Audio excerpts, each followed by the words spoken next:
Hello and welcome into this week's edition of the ARCA Series Rewind Show. I'm Garth Allen, this is Racing News Now, and it's nice to have a full Rewind show back. I don't know if these are going to start being weekly editions again, as my schedule is still pretty tight right now, so we're probably going to at least have a few more 1-minute Rewind shows for the next few weeks. But for right now, since I was actually at this race, I wanted to give you a full Rewind show for the Reese's 200 from Lucas Oil, Indianapolis Raceway Park. I've called it IRP all these years anyway. I called it ORP when it was ORP, but it's always been IRP to me. I'm glad that it's back to being IRP, and I'm glad that it's back to its former grandeur. Did y'all see that truck race? That truck race was amazing, and that's what I've been saying for like 10 years now. We need the trucks back, we need the Xfinity back at IRP, and all will be right with the world. ARCA's great. I love watching ARCA at IRP too. This year actually was better than it has been the last couple years in terms of ARCA at IRP, but there's just something about trucks and Xfinity at IRP that just can't be beat, and I was so glad to have the trucks there on Friday night. But we're not here to talk about the trucks. We're here to talk about ARCA. ARCA's 200 laps that they ran on the 5/8 mile at Brownsburg, Indiana on Friday night. And this was the Smith & Smith show. Chandler Smith and Sammy Smith dominated this race. They were the only two drivers to lead laps in this race. We'll get to that eventually, but it really came down to those two drivers, and I wasn't really surprised by that. When I saw Chandler Smith on the entry list, I knew that he would be strong in this race. I think everybody did. He won the last race at IRP back in 2020.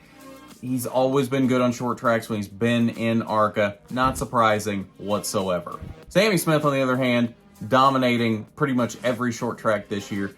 Shouldn't have been a surprise either that he was there up front as well. It really came down to the Smith & Smith show in this one. Before we get to them though, let's talk about your cautions. 6 caution flags total for 45 laps in this race. We almost ran a quarter of this race under caution. First one came at lap 27 for debris. There was a big piece of metal down there in, I believe it was turn 4. Lap 52, the first of 2 incidents involving Tony Breidinger and Christian Rose. Breidinger just kind of hooked Rose off of turn 4. I'm not saying it was intentional. I don't know if it was intentional. I was not behind the wheel, but it looked avoidable. Let's put it that way. Looked very avoidable, but hooks him down the front stretch. He ends up in the inside wall.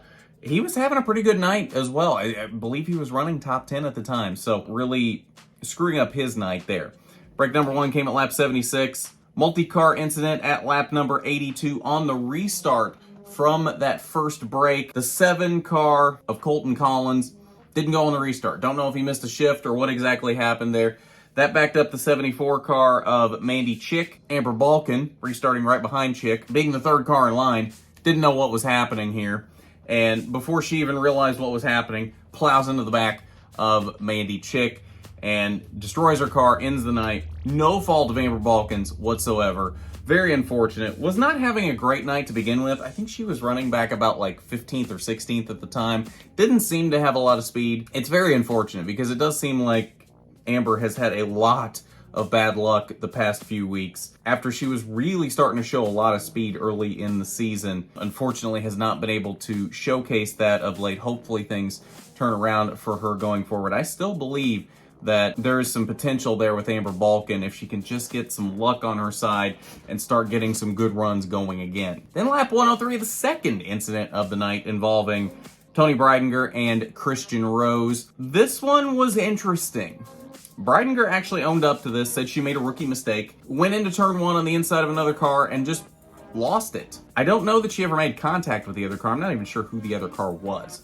But she loops it around. Christian Rose, who was about 1 or 2 car lengths behind her when this happens, hits the brakes to try and avoid her and ends up locking them up and going straight into the wall. So essentially 2 separate incidents here, as Rose didn't initially make contact with Breidinger before he actually starts wrecking. Very weird that these two had already been in an incident together and it was not any sort of retaliation or anything like that. They just happened to be in the same wreck again. Second break of the night came at lap 121. And that would be the final caution of the night. We went green for the final 70 laps. 2 leaders on the night. We already talked about that. Sammy Smith and Chandler Smith. Chandler Smith led 111 laps on the night, while Sammy Smith led 89 laps. Now the question is, which one of those two won this race? And I think you probably already guessed it. If you didn't see the race or you didn't see who won, you probably guessed it by now. It's Chandler Smith. Nothing against Sammy Smith, but it's Chandler Smith in ARCA. Chandler has won so many times in the ARCA Menard series. It came to a point in, what was it, 2019, where if he was in the race, there was a pretty good chance he was going to win that race. So not a surprise. I was surprised that Chandler was in the race in the first place. I believe it was Jonathan Schaefer that was originally supposed to be in that car, and he ended up running a late model race this weekend. So Chandler was kind of a late addition to that car, is my understanding. It seems to have worked out. Didn't really help him a lot in the truck race, it seems, but good to see him back in victory lane in the ARCA Menard series nonetheless. Sammy Smith did come home in the second position. Good points night for him, as he is still in contention. I think he could get up to fourth in points by the end of the season. Very, very likely, I think. Taylor Gray ended up in third, a little bit off the leaders all night. Fast car, just not quite enough to get up to the two Smiths in front. Daniel Dye, good run for him as well. Good points night for him. As you see, he is ahead of both of the Rev teammates that he is racing in the championship. And Connor Mozak rounded out the top 5. Great run for him in that Brett Holmes Racing Chevy. Rest of your top 10, Jesse Love in 6th. The Rev teammates of Nick Sanchez and Raja Caruth, 7th and 8th, respectively. Shout out to Dylan Mamba Smith in the 9th position. Great run for him in his first ARCA start. Someone that has been around the garage for a long time. Worked for Rev Racing, worked for Stuart Haas Racing. He was the PR rep for MDM while they were in existence for a period. So he and I ended up working together a lot. If you remember back in those days, we did a lot of interviews with MDM drivers. That is because of Mamba. He was great to work with. Great to see him finally in a race car, and he did great in it. That Young's Motorsports car is decently fast. I mean, I'd say it's probably a mid-pack car. It's not something that, even if you put one of the most talented drivers in the field in the car, it's not going to go up and compete for a win. It's just not got that kind of speed. It is a serviceable car.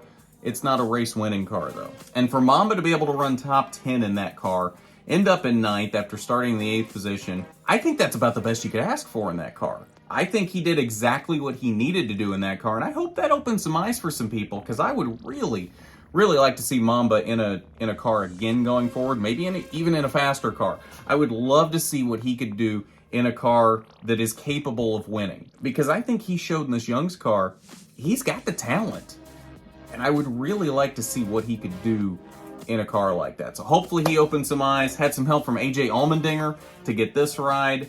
Hopefully he can get some more help going forward and get some more rides, and we can see what Mamba can truly do. But if you didn't see the post-race interview, he is a hoot. He is great to talk to. I'll have it linked down below in the description if you haven't seen it yet. Go check that out after you watch this. He's fun to talk to. You will love it. And Greg Von Alst with a top 10 run rounds out the top 10. 11th through 20th, Tom Hessert landed in the 11th position. Not a great night for him. 2 laps down. Had better nights. Just didn't seem to quite have the speed most of the night. Dylan Fetcho in 12th, making his first career start. Tony Breidinger, after her couple of incidents, ended up in the 17th position, with Mandy Chick there in 18th in her debut. And Christian Rose, after his couple incidents with Tony, rounded out the top 20. Final page, 21st through 24th. Amber Balkin landed in 21st after her incident, and then you see Chris Martin Jr., Alex Clubb, and Tim Monroe. Didn't get to talk to Chandler Smith post-race. Such a quick turnaround to the truck race that he had to be in. Plus, I had other obligations that I had made after the race of things that I needed to do there. So, other interview obligations. But we also talked to Mamba after the race as well, which I don't think TV talked to him.